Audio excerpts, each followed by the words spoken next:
Hello everybody, my name is Andrew Bard again with Mycrypto.guru. So the last time we did a live feed, which we're not doing a live feed now because we don't have internet yet, but the last time we did a live feed, well the video was shit because I didn't know what I was doing and I had to let my buddy Aaron help me who knows all about that kind of stuff. So we got a little better setup this time and I wanted to show you, our new setup. We should be in here in about 3 weeks or so.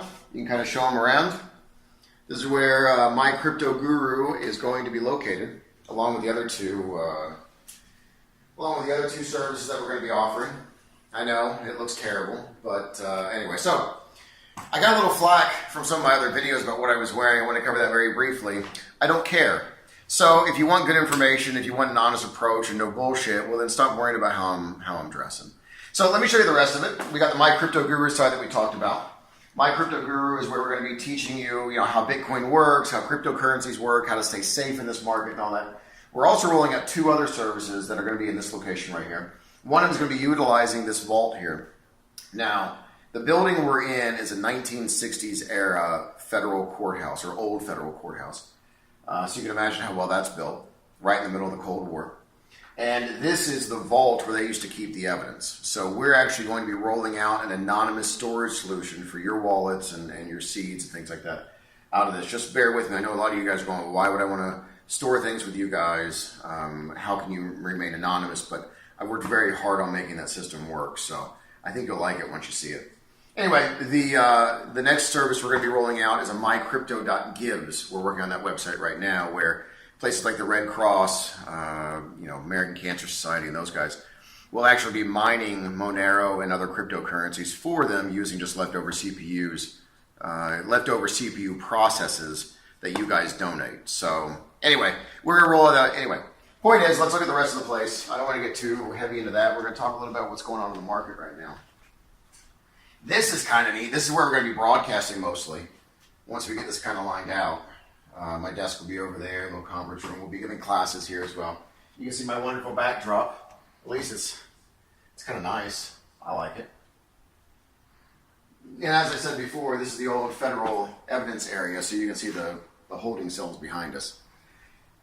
I've been kind of debating on what to do with that space. The idea of a co-op mining system has come in, but I'm not sure that we really support that around here. So anyway, let's talk about the four things going on in the market at the moment.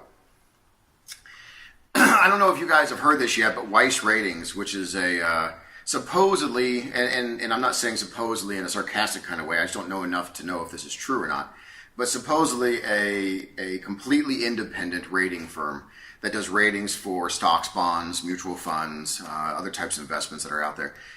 They're going to be giving what they call a completely unbiased rating of several cryptocurrencies.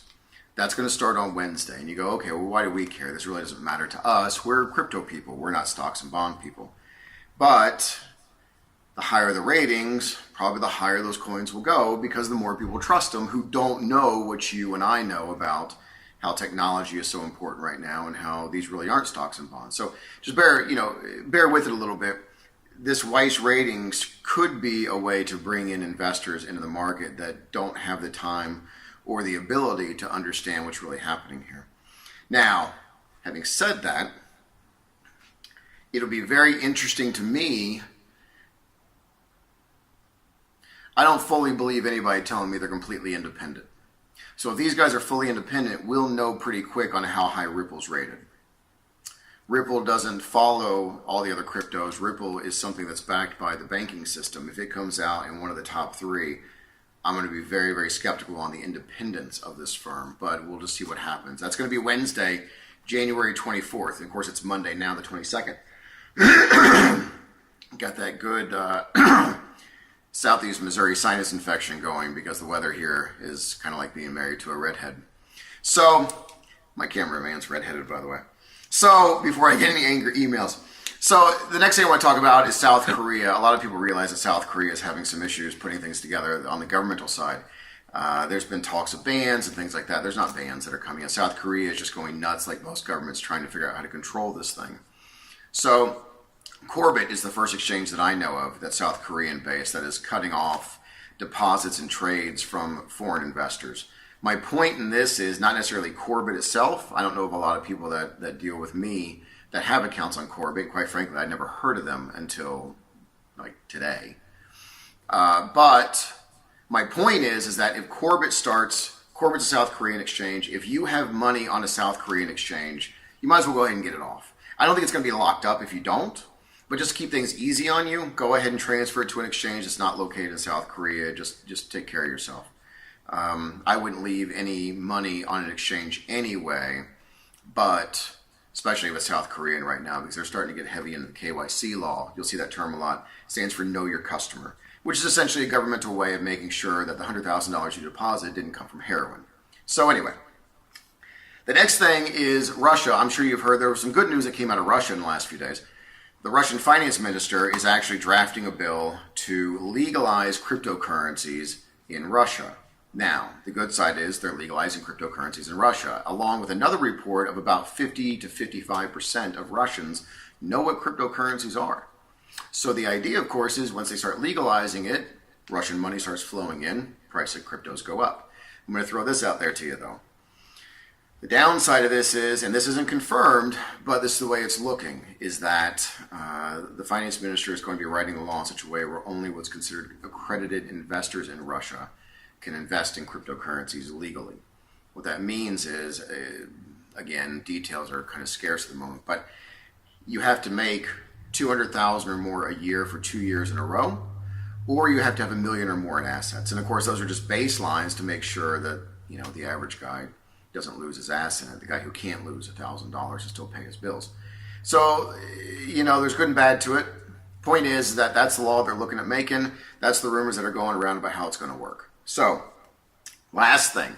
A lot of people are talking about this because I don't think they really understand what's happening. GBTC. Okay, GBTC is an actual, essentially ETF, electronically traded fund, that kind of monitors and holds Bitcoin as its underlying asset. So you can buy if you want to own Bitcoin right now and don't want to worry about storing it and dealing with all the security measures and all that, you can buy GBTC on the New York Stock Exchange. And it tracks, in general, the price of Bitcoin. Because, of course, it holds Bitcoin. So, what's going on with GBTC? There's a 91-for-1 stock split. That's a lot. Now, what's it mean? Not really much of anything.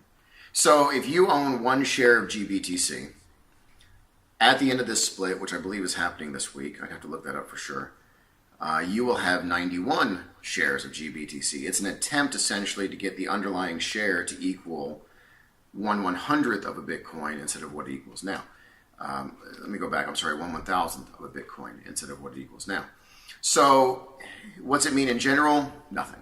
Because the price is going to go down to 1/91th, not 1/91st, 1/91th of whatever it was prior. So if your stock was at $910, well, now it's going to be at $10. And you're just going to have 91 shares, which means you still have $910. So don't go running out and buying GBTC just because you think it's going to be a run-up because we're having some kind of stock split or merger or dividend or whatever. It has nothing to do with it. They just increase the number of shares by 91 times, 90 times, whatever. And the price goes down by the equal amount. So everything stays the same. Don't lose yourself in that. So again, just wanted kind of a brief kind of overview. Oh, and the last thing, really, my marketing people are going to be very upset for not mentioning this.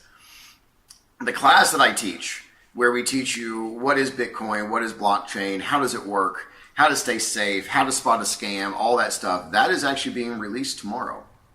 So if you have friends who don't understand about Bitcoin and you're tired of them blowing up your damn phone, send them over to Mycrypto Guru on Facebook or mycrypto.guru. They can buy the coursework there. And here's what's great about the coursework. You will have complete access to me and my crew. We're not just handing you the coursework and throwing you to the wolves. You're going to have the coursework. You're going to have 2 months of nothing but asking questions, getting on the forums, learning new things, getting direct access to me. Once we get this whole space set up in here, the idea is I'll be available 2 to 3 times a week where you can just Skype right in and ask me some questions if you want. We want people to learn. Now, granted, I have to make a living. I have to sell it, but we want people to learn. And the biggest thing I'm trying to avoid right now is another Great Depression. So we've got to learn the truth. We've got to watch for the scams. We've got to do the right thing. So anyway, the coursework will be released tomorrow. And, do me a favor and tell your friends. Until then, I'll see you guys later.